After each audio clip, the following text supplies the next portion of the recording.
mental illness in inmates.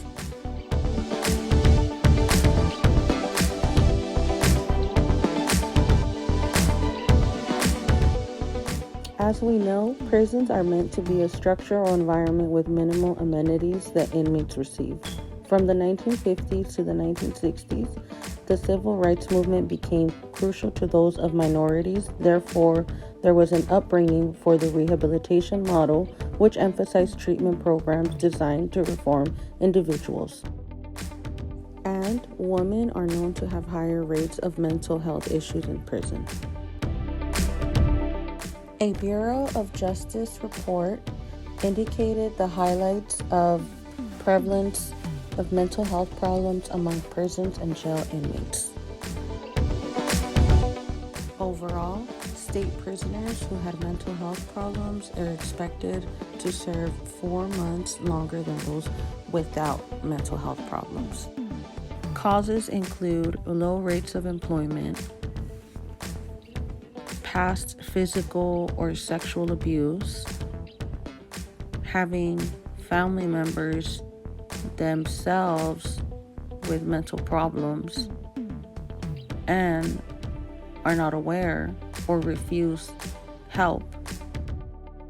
Treatment includes therapy and counseling, although there are not enough resources.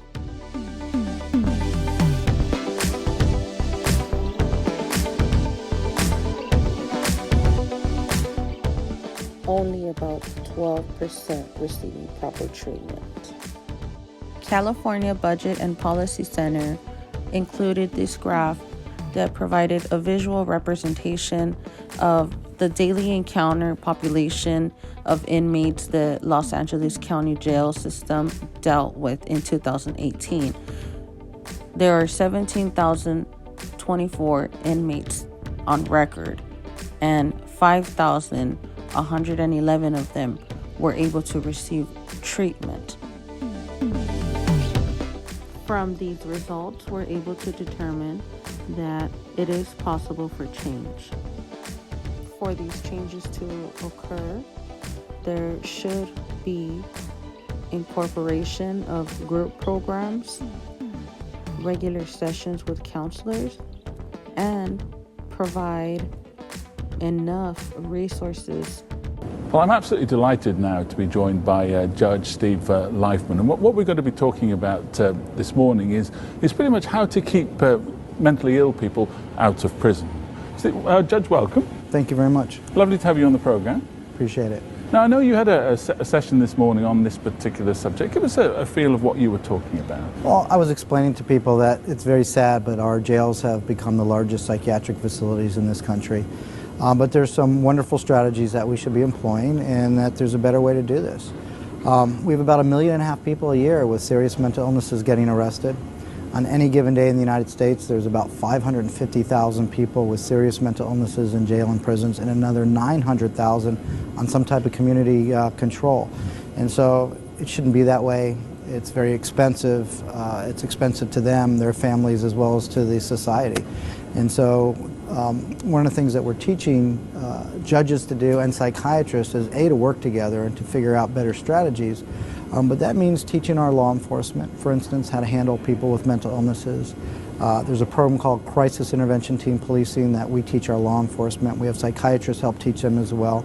And we teach them how to identify someone who's in a mental health crisis, how to de-escalate, and where to take them as opposed to arresting them. It's been so successful that in Miami, just the city of Miami and Miami-Dade police departments, which are just 2 of 38 agencies, handled 10,000 mental health calls last year and only arrested 45 people, which is miraculous. And so as a result, in Dade County, we had the largest drop of a jail audit in the United States, from over 7,000 to just over 5,000. So if you can do it in Dade County, why can't we do it in the rest of the country? You can, because if you can get it there, you can do it anywhere, I assure you. We're a very diverse, very unique community, but at the same time, it can be done elsewhere. And the other part of it is we're using psychiatry to help teach judges how to identify someone who may be in court, so we don't inadvertently escalate the situation, and we learn how to deal with the person more appropriately. And then we work with the community to develop diversion type programs that we could send them to so that they can get access to treatment. That's all. A lot of people say that's all very well and good. You know, but at the end of the day, it comes down to money. Where are the funds to pay for programs, the ones that you're talking about? Well, the sad thing is we're spending it now. The fastest growing population in Florida's prisons are people with mental illnesses. It's grown by 170% in 10 years. 170% in 10 years? 8,000 to 18,000 in 10 years. And it's growing so fast that Florida thinks that they need to build 10 new prisons just for people with mental illnesses. Well, the cost to build and operate 10 new prisons over 10 years is $4 billion. And you know, it's really sad that to think a society would be spending more money to incarcerate someone that's sick than to treat them. And so we're working with the state to say, hey, don't spend the money there, move it into the front end so that we can keep people out. And they're starting to think that way because the only good thing about the bad economy is they don't have the dollars to spend on these new deep end systems either. And so we're working together to try to set up better programs to do that. And it's effective. I mean, it's an illness. It needs to be treated like an illness, and people can recover. And lastly, here are some other possible solutions for mental illness in inmates. Thank you.